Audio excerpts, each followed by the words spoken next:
So, gigutom ka. O niya, nag-diet ka. O, dari, tilawis ako ba? Ay, sorry. Yung luto ko pala. So, ang mga kailangan mo, tita, is broccoli, grated ginger, chikua, sesame seeds, sibuyas, kamatis, tofu, tapos yung Japanese style na mentsuyu, parang toyo yan siya, tita, tapos yung vinegar, sushi vinegar, at sesame oil. Sa dulo ng video na to, mga tita, is isusulat ko yung mga kailangan nyo para hindi nyo makalimutan, ha. So, hiwain natin yung chikua, mga tita. Hindi ko alam kung anong English nito, basta chikua ang tawag dito. Para siyang fish cake, kumbaga.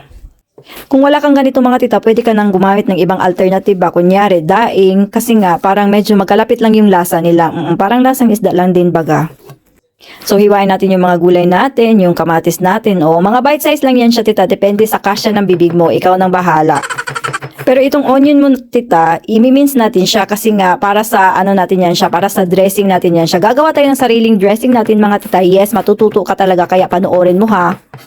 Onion wahoo ang tawag dito, mga tita. So, originality ko ito, ha. So, ilagay lang natin yung tinadtad nating sibuyas sa lagayan. Tapos, lalagyan mo natin siya ng mga tita, grated ginger. Kung wala kayong grated ginger, mga tita, sa tube, pwede nang kayo nang magkudkod ng sarili ng ginger ba. Tapos, lagyan natin siya ng mentsuyu, mga tita. Japanese style na toyo. Tignan nyo lang sa mga department store, malay mo, meron siya, 'di ba? Tapos lagyan din natin siya ng vinegar, mga tita, ng sushi vinegar. Kung wala kayong sushi vinegar, mga tita, yung vinegar nyo, lalagyan nyo lang ng konting asukal, yun na yun siya. Tapos lalagyan din natin siya ng sesame oil, mga tita, para sumarap siya. Sobrang sarap ng sesame oil, mga tita. Depende sa dami yung gusto mo. Kung gusto mong malasang malasa talaga, damihan mo yung sesame oil mo. Tapos, mga tita, ang sesame seed is optional lang. Gusto ko lang yan talaga siya, kaya nilagay ko. Kung wala ka namang sesame seed, pwede ding hindi mo na siya lagyan ba? And tiyanan, yan na yung dressing natin. Set aside na muna natin siya, mga tita, kasi hihiwain pa muna natin yung broccoli natin. Tapos yung broccoli mo, mga tita, kung gaano kalaki yung bibig mo, mag-a-adjust sa'yo yung broccoli mo, parang ganon. So, huwag kalimutan, mga tita, na ang size ng broccoli mo ay nakadepende sa size ng bibig mo. Diyan natin mapapatunayan kung gaano kalaki ang maisusubo mo. Oh, huwag yung masyadong siniseryoso yung mga sinasabi ko. Focus lang kayo sa video.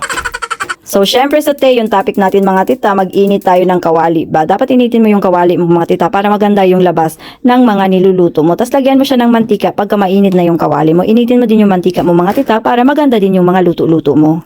Pag mainit na yung mantika mo, mga tita, ilagay natin yung chikua or yung fish cake mo ba. Kung daing siya, pwede ding daing gamitin mo, mga tita, igaganon mo lang din siya. Huwag mo masyadong lagyan ng mantika para hindi masyadong mamantika yung yung gagawin nating salad. Medyo salad na rin to kasi, mga tita. Kasi yung dressing mo, mga tita, is may sesame oil na siya. So, unting mantika lang talaga ang kailangan natin ba.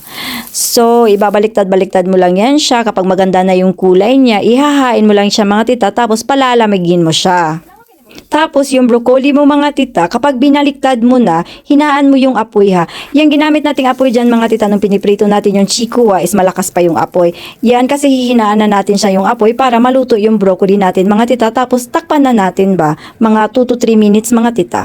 So, kapag malambot na yung broccoli mo, kapag luto na siya, ihahain mo siya, tapos palalamigin mo lang siya, mga tita. Dapat nating palamigin, mga tita, para hindi maluto yung kamatis natin kasi may kamatis siya, 'di ba? So, ngayon punta na naman tayo sa mixing procedure, mga tita, mekos-mekos na yan. O, 'di ba? Ilagay mo yung kamatis na dapat malamig na yung mga piniprito mong broccoli at chikua. Tapos, ilagay mo yung tofu mo, mga tita. Depende din sa bite size mo. Ako kasi malaki yung bibig ko, mga tita, kaya malaki yung cut ng tofu ko. Ikaw kung maliit yung bibig mo, liitan mo din yung tofu mo. Oo, depende kasi yun sa maisusubo natin, mga tita, yung size ng mga kinakain natin, 'di ba?